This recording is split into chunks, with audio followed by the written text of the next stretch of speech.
আসসালামু আলাইকুম প্রিয় দর্শক, সবাই কেমন আছেন? আশা করছি যে যেখান থেকে আমার ভিডিওটি দেখছেন আল্লাহর রহমতে সবাই ভালো আছেন।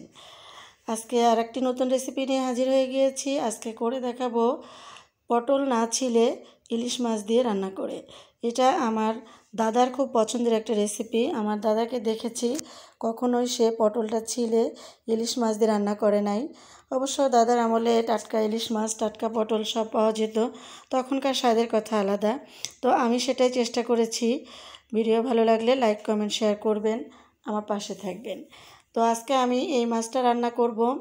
এখানে 850 থেকে 900 গ্রাম হবে এই মাছটা। তো এটাকে আমি এখন কেটে ধুয়ে পরিষ্কার করে রান্না করব।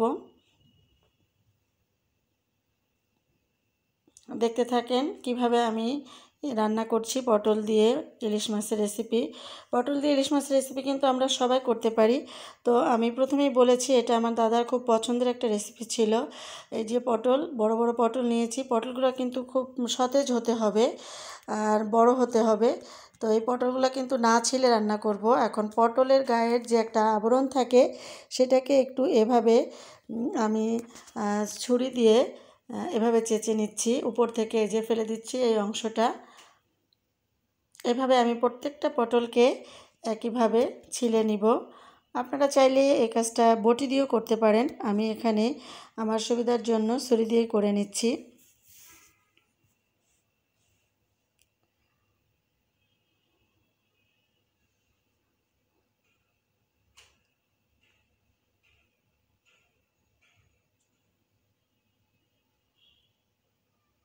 তা আমি কিন্তু এভাবে প্রত্যেকটা পটল এক এক করে ছিলে কেটে ধুয়ে পরিষ্কার করে তারপরে আবার আপনাদেরকে দেখাবো। আর এই যে কিভাবে কাটবো সেটা আগে দেখে নেন। দুই পাশ থেকে মুখটা ফেলে দিব এইভাবে। এখন মাঝখান থেকে একটা ফালি করে নিব। আমি 4টা ফালি করব, যেহেতু পটলটা একটু মোটা ধরনের ছিল, এই জন্য 4টা ফালি করব। যদি পটল চিকন থাকে তাহলে 2টা করবেন। আর চেষ্টা করবেন একদম জালি পটল নিতে। এই রেসিপিটা কিন্তু একদম কচি জালি পটল দিয়ে করলে ভালো হয়। তো এখন তো সবসময় জালি পটল হাতের কাছে থাকে না, যতটা পারা যায় সম্ভব ততটা নিতে হবে। তো কেটে ধুয়ে পরিষ্কার করে নিয়েছি। এখন রান্না করতে চলে আসছি। চুলায় একটা কড়াই দিয়েছি আর এখানে আমি পরিমাণ মতো সাদা তেল দিয়ে দিলাম, রান্নার তেল। তেলটা কিন্তু আপনারা আপনাদের পরিমাপ মতো দিয়ে নেবেন। তো আমি যতটুকু আমার প্রয়োজন আমি ততটুকু দিয়ে নিয়েছি। এখন এখানে আমি 3টা পেঁয়াজ কুচি দিয়ে দিলাম। পেঁয়াজ কুচিটা দিয়ে ভালো করে নেড়েচেড়ে পেঁয়াজটা একটু ভেজে নিব। চুলার জালটা কিন্তু আমি মিডিয়ামে রেখেছি।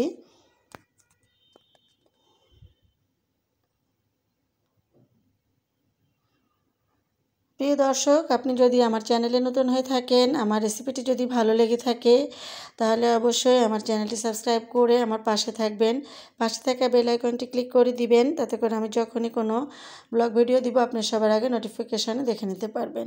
ফেসবুক পেজ থেকে যদি বন্ধুরা আমার ভিডিওটি দেখেন, আমার পেজটি ফলো করে লাইক করে দেওয়ার অনুরোধ রইল।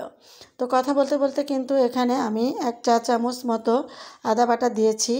আমি আদা রসুন বাটাটা কিন্তু খুব বেশি একটা ইলিশ মাছে ব্যবহার করি না।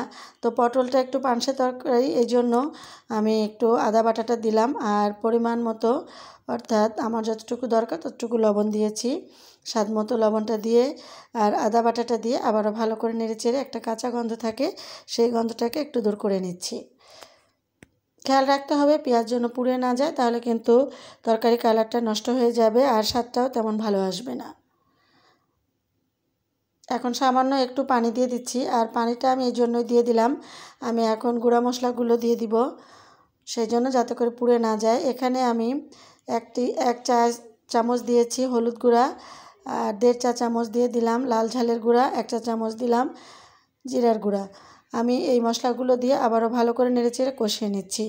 মশলা যত ভালো করে কষানো যাবে ততই কিন্তু তরকারির স্বাদটা ভালো আসবে।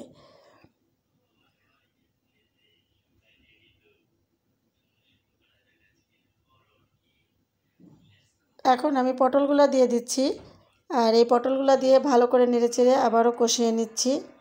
পটল কিন্তু একটু ভালো করে কষাতে হবে। আমি প্রথমেই বলেছি পটল তরকারিটা পানসে তরকারি, আর এটাকে খুব ভালো করে কষিয়ে নিলে মশলাটা ভিতরে প্রবেশ করবে আর তরকারির স্বাদটাও কিন্তু খুব টেস্টি হবে আর কি। তো ভালো করে আমি কষিয়ে নিচ্ছি। আমি এখন হাই ফ্লেমে রান্না করছি।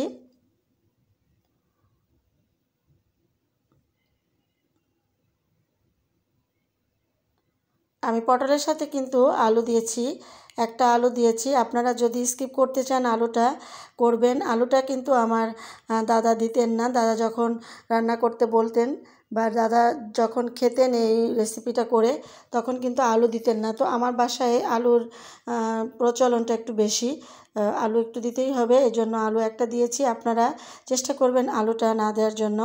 তো পটলটা ভালো করে কষানো হয়ে গিয়েছে। এখন আমি পরিমাণ মতো পানি দিয়ে দিলাম, এটা ঝোলের পানি।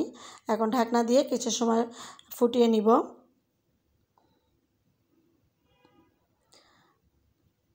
তো মাঝে মাঝে কিন্তু এভাবে নেড়ে দিতে হবে। আর একদম বলক উঠে আসছে। চুলার ফ্লেমটা কিন্তু হাইতেই আছে, আমি আর কিছুক্ষণ পরে মিডিয়ামে করে দিব। নতুন বন্ধুদের বলছি, আপনারা যদি কেউ আমাকে বন্ধু করে থাকেন, অবশ্যই আমার কমিউনিটিতে একটা লেটার রেখে আসবেন। আমি কমিউনিটি ধরে আপনাদের চ্যানেলে চলে যাব নিয়ম মেনে। আর আমি আরেকটা কথা বলছি, অনেক বন্ধুরা ভিডিওতে একটু বলে আসেন বন্ধু করেছি, এগুলো কিন্তু বলা ঠিক না। আমি আশা করব এগুলো বলবেন না। যারা ভিডিওতে এই ধরনের কমেন্ট করবেন তাদের কাছে কিন্তু আমার যাওয়াটা সম্ভব হবে না। অতএব ভিডিও রিলেটেড কমেন্ট করে আমার কমিউনিটিতে একটা লেটার রেখে আসবেন, আমি অবশ্যই আপনাদের কাছে চলে যাব। আশা করব বন্ধুরা আপনারা বুঝতে পেরেছেন, যারা আমার নতুন বন্ধু আছেন। এই কথা বলতে বলতেই কিন্তু আমি ইলিশ মাছগুলো দিয়ে দিয়েছি। আমি কিন্তু আমার যত রকমের ইলিশ মাছ রেসিপি দেখিয়েছি সব রেসিপিতে কিন্তু শুধু সরিষা বাটা ছাড়া ইলিশ মাছটাকে কষিয়ে নিয়েছি, কিন্তু এই রেসিপিতে কিন্তু ইলিশ মাছটা আমি কষাবো না, সরাসরি দিয়ে দিব। আমি মাছগুলো দিয়ে একটু নেড়েচেড়ে আবারও ঢাকনা দিয়ে কিছু সময় অপেক্ষা করছি। তো আমি এখানে 5 থেকে 7 মিনিট এরকম জাল দিয়ে নিয়েছি। আর ঝোলটা কিন্তু অনেকটাই কমে আসছে, দেখতেই পাচ্ছেন। মাছগুলোও বেশ নরম হয়ে গিয়েছে। আর ইলিশ মাছ যেহেতু নরম মাছ, এমনি মশলাগুলো প্রবেশ করবে, কোনো প্রকার সমস্যা হবে না। কাঁচাটা রান্না করতে পারেন।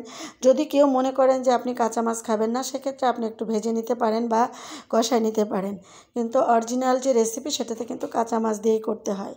তো ঢাকনা দিয়ে আবারও কিছু সময় পরে আমি নামিয়ে নিয়েছি। মাশাআল্লাহ, আমার তরকারিটা কিন্তু অনেক সুন্দর হয়েছে দেখতে, আর কালারটাও এত সুন্দর আসছে। দেখতে যতটা সুন্দর হয়েছে, খেতে কিন্তু তার থেকেও বেশি সুস্বাদু। তো আপনারা এভাবে বাসায় তৈরি করে খাবেন, আমি আশা করব আপনাদের ভালো লাগবে। এতক্ষণ ধৈর্য ধরে যারা আমার ভিডিওটি দেখলেন, সবার সুস্বাস্থ্য কামনা করছি। নিরাপদে থাকবেন, সুস্থ থাকবেন। আবারও দেখা হবে নতুন কোনো ভিডিওতে, নতুন কোনো রেসিপি নিয়ে। আমার জন্য দোয়া করবেন, আপনাদের জন্য অনেক অনেক দোয়া রইল। আসসালামু আলাইকুম।